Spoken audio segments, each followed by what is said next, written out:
लोग राष्ट्रीय कर्मठ पार्टी के राष्ट्रीय अध्यक्ष अंशुल गुप्ता जी के साथ हैं और साथ में आप उनकी धर्मपत्नी प्रिया गुप्ता जी हैं, जो यहाँ गाजियाबाद से मेयर प्रत्याशी भी हैं। तो मैं अंशुल गुप्ता जी से ये पूछना चाहता हूँ कि ये आपने राष्ट्रीय कर्मठ पार्टी आपने कब बनाई? जी, राष्ट्रीय कर्मठ पार्टी की स्थापना अब से 8 महीने पूर्व हुई है और ये लगभग हम तभी से जनता के मध्य जाकर जनता की समस्याओं पे कार्य कर रहे हैं और प्रयास कर रहे हैं कि जो जनता से जुड़े हुए मुद्दे हैं वो सुलझाए जाएं।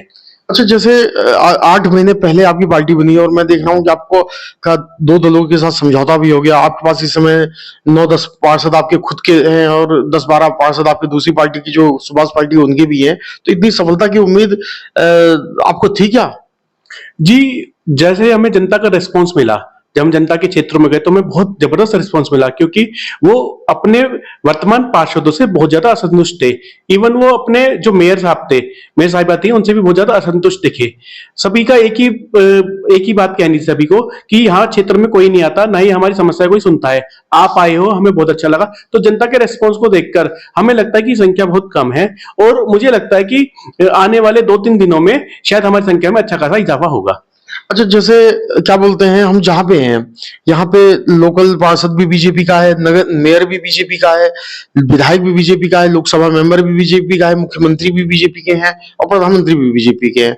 तो बीजेपी के माहौल में, यानी जब यहाँ चारों तरफ इस समय बीजेपी का माहौल है, तो उसमें आपको लोग क्यों चुने? तो मैं आपसे जानना चाहता हूँ। जी, मुझे ऐसा लगता है कि जब से गाजियाबाद के अंदर नगर निगम का जब से गठन हुआ है, तब से यहाँ पे बीजेपी के एक गढ़ रहा है। जब से यहाँ पे जितने भी ज्यादातर पार्षद और मेयर तो जितने भी बने हैं वो आज तक हमेशा बीजेपी से ही बने हुए हैं। तो मुझे ऐसा लगता है कि जब जैसे हम जनता के बीच में जा रहे हैं, हमारे पार्टी के लोग, और मैं खुद भी वहां पे जा रही हूँ जनता के बीच में, तो वहां के जो लोग हैं वो अपने पार्षदों से खुश नहीं है। उसका रीजन ये है कि वो उनके काम नहीं करवाते हैं। वहां की जो जनता है वो जो बेसिक सुविधाओं से अभी भी जूझ रही है, जैसे सड़क, सीवर, नाली, पानी जैसी समस्या है उनके पास अभी भी नहीं है। तो वो बीजेपी के जो नेता है उनसे, वो नेता नहीं कह सकते, मतलब जो अधिकारी हैं वो उनसे परेशान है। पार्षद उनके काम नहीं, उनकी सुनवाई नहीं होती है। मेयर के पास जाते हैं तो वहां पे भी उनकी कोई सुनवाई नहीं होती है।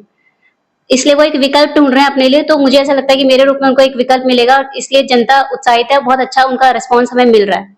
तो अंशुल जी, जब बीजेपी का इस समय बूम चल रहा है, बीजेपी का बाहर लोग बीजेपी के नाम से जीत रहे हैं, तो आप इसमें अपनी जगह कैसे तलाश रहे हैं?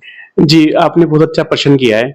मैं आपको बता देता हूं कि जो भाजपा है वो केवल कुछ बड़े नेताओं के नाम पर ही चल रही है और हर बड़े से बड़े और छोटे से छोटे चुनाव में वो उन्हीं नेताओं के नाम पर जीतने का प्रयास करती है।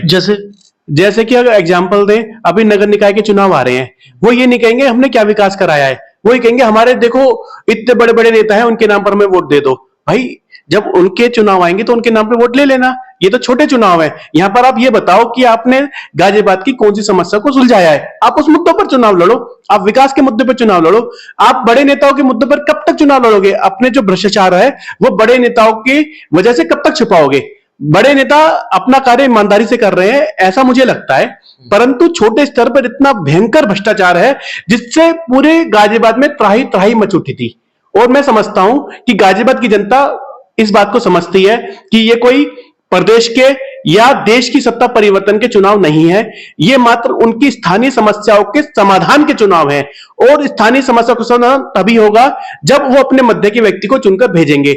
अगर वो मेयर के रूप में श्रीमती प्रिया गुप्ता जी का चुनाव करते हैं और हमारे पार्षदों को जिताते हैं, तो मैं आपको भरोसा दिलाता हूं कि जनता के जो विकास कार्य जो अब तक नहीं हो रहे थे वो पूरी ईमानदारी किए जाएंगे।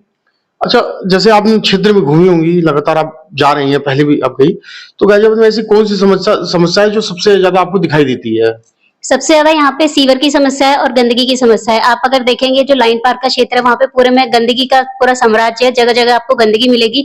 इसके अलावा वहां की जो जनता है वो स्वास्थ्य संबंधी सेवाओं से भी वंचित है। कभी उनको अपना इलाज करवाना होता है तो उन्हें दूर थोड़ा जाना पड़ता है। इसके अलावा अगर आप देखेंगे ट्रांसजेंडर वाला जो क्षेत्र है वहां पे भी पूरा एक गंदगी का साम्राज्य है पूरा। तो लोग ये चाहते हैं, एक तो गंदगी की समस्या यहाँ पे सबसे बड़ी है जो कि रिजॉल्व होनी चाहिए, और दूसरा सीवर और नाली, सीवर का और जो पानी का जो लाइंस है यहाँ पे वो बहुत ज्यादा पुराने हैं, 40 वर्ष से भी अधिक पुराने हैं।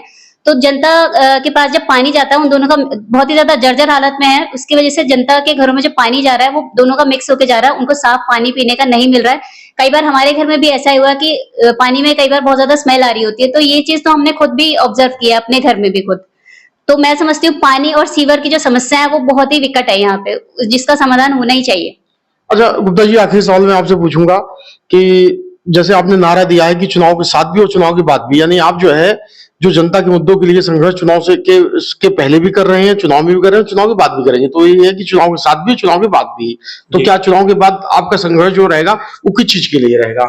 जी देखिए, जहां तक हमें लगता है कि चुनाव में जनता हमें आशीर्वाद देगी, और अगर किसी परिस्थिति में ऐसा नहीं भी होता है कि हमारे लोग चुनकर नहीं भी पहुंचते हैं, तो भी इसका अर्थ यह बिल्कुल भी नहीं होगा कि हम जनता के मध्य जाना छोड़ देंगे। हम और दुगने उत्साह से जनता के मध्य में जाएंगे और ये प्रयास करेंगे, जो भी जनता की, चुनाव का इससे कोई संबंध नहीं है, जनता से हमारा जुड़ाव हमेशा रहेगा, और हम प्रयास करेंगे कि जो जनता से जुड़े हुए वास्तविक मुद्दे हैं उन पर कार्य हो, और जो विकास से वंचित क्षेत्र हैं वहां पर तुरंत विकास पहुंचे। क्योंकि आज जो आलम है उसमें वास्तविकता में आप स्मार्ट सिटी तो भूल जाइए, मलिन स्थिति ज्यादा लगती है, मलिन सिटी मुझे ज्यादा लगती है इस समय। मैं आपसे अब आखिरी सवाल ये पूछूंगा कि चुनाव के बाद नतीजा चाहे जो भी हो, तो आपका क्या रोल होगा? जी, चुनाव के बाद बस अगर हम जीतते हैं तो हम कोशिश करेंगे जनता की जो भी समस्याएं हैं उनको सुलझाने का। सबसे पहले प्राथमिकता हमारी ये रहेगी कि जनता को प्राथमिक जो सुविधाएं हैं वो मिले, जो बुनियादी सुविधाएं वो मिले। उसके बाद जैसे कि मैंने आपको बताया, यहाँ पे गंदगी का साम्राज्य है, उसके लिए एक प्रॉपर व्यवस्था की जाएगी। टाइम टू टाइम गाजियाबाद की सफाई की जाएगी। जैसे हिंडन नदी है, उसके किनारे पे भी बहुत ज्यादा गंदगी है। साल में 1 या 2 बार ही वहां के, मुझे नहीं लगता 2 बार भी होती है, साल में 1 ही बार होती है। उसकी प्रॉपर तरीके से सफाई की जाएगी। गाजियाबाद का जल स्तर बहुत नीचे जा चुका है, उसको ऊपर उठाने का प्रयास किया जाएगा। और यहाँ पे जो सड़कों का निर्माण होता है वो नियम के अनुसार नहीं होता है कभी भी, तो नियम अनुसार ही सड़कों का निर्माण होगा।